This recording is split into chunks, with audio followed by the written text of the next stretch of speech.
Hi everybody, Dan Illman here with the DRF race of the day for Sunday, January the 3rd. It's race number 8 at Santa Anita. Let's take a look at the field for the Grade 2 Santa Ynez Stakes for 3-year-old fillies. Remember to download free formulator past performances for this race on the Race of the Day event page at DRF.com. Access them, handicap along with me. Trainer Bob Baffert has 4 of the 7 3-year-old fillies entered in the Santa Ynez, a race which not only offers a $200,000 purse, but 10 Kentucky Oaks qualifying points to the winner. The number 5 Varda, though, sort of a questionable runner as of this taping.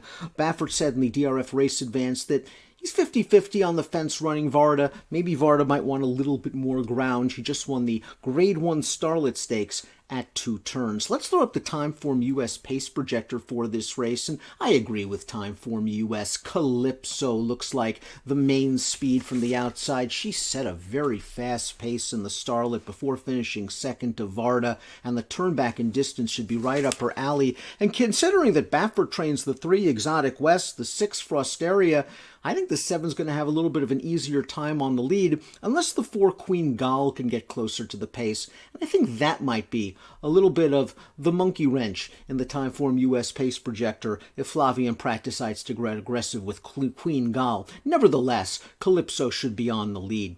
Let's talk about these horses in post-position order, beginning with the number 1 Brilliant Cut, and we'll go back to a replay of her maiden claiming victory at Del Mar in November. She got a very fast pace to run at here, and she closes them down along the inside. She defeated 2 next out winners. This is a filly that sold for $160,000 as a yearling, claimed here for $50,000. Might be a prescient claim for trainer Doug O'Neill. She's stepping up drastically in class, however, and she's got to go another furlong. She's going to have to improve a little bit from a buyer speed figure standpoint as well.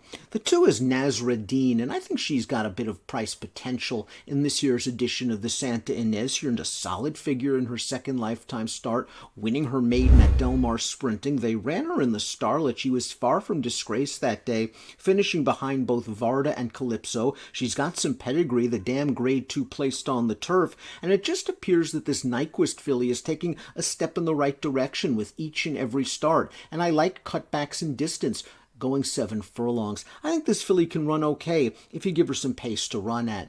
The 3 is Exotic West, the first of the 4 Baffert-trained runners. This is a daughter of Hard Spun, and we'll watch her career debut at Del Mar on November the 21st, traveling 6.5 furlongs. She got right up close to the solid pace that day, and she was very game to win at odds of 2-1. That 74 buyer puts her in good stead in this race, and she's returned with a bullet workout on December the 23rd.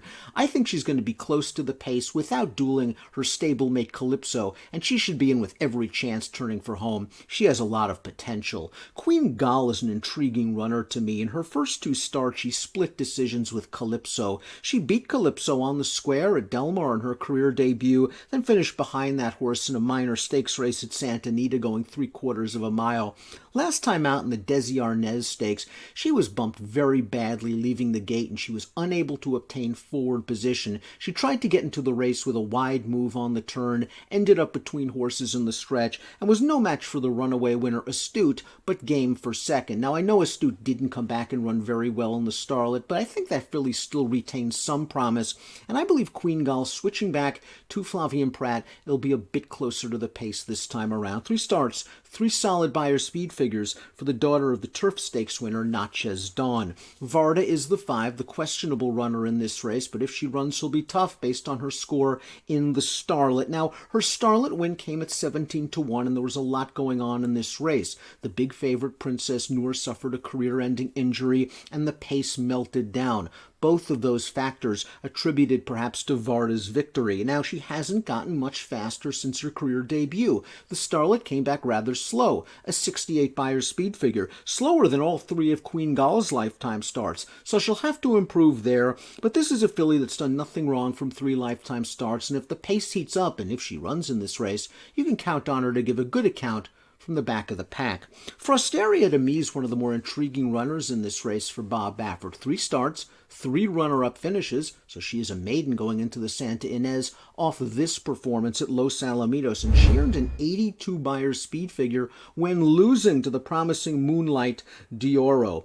In this race, I couldn't find much of an excuse. The pace wasn't very fast. Moonlight D'Oro was just better than she was under the line, but she's now run 3 good races for Baffert, and when you look at this pedigree, a daughter of Frosted out of Hysterical Lady, a Grade 1 winner of over $2.3 million, it's hard to just discount this horse because she hasn't won a race yet. She has the pedigree to be any kind, and she has the fig from the last race. I think she'll work out a stalking trip, and I think she's another one with a lot of upside. Calypso completes the field, and she could be the one to catch and beat. In that Starlet Stakes, yes, she was outfinished by Varda, but she did all the dirty work on the front end. That distance probably a little too far for her. She set fractions of 22-4, 46-2, had a clear lead in the stretch, and understandably tired. She cuts back to a more appropriate distance and might relax as the blinkers come off. She could be very tough to beat, although I'm not sure I want to take such a short price on her off that 65 Beyer in the Starlet, but she is going to be on the lead. Let's take a look at my picks for this race. I like Queen Goll. Go back in Formulator, click on the replay function in the chart note, the short comment note, and you watch the head-on. You'll see Queen Goll really get smashed around leaving the gate, and she couldn't get the position she needs. I think she'll be more forwardly placed this time around. We'll find out if she's been exposed after 3 starts. I think she's okay, and I think she'll offer some good value. Exotic West is solid. I think Frosteria is going to run a good race as well, but I'll give Queen Goll a chance in the Grade 2 Santa Ynez Stakes. It's your Sunday DRF Race of the Day. Best of luck.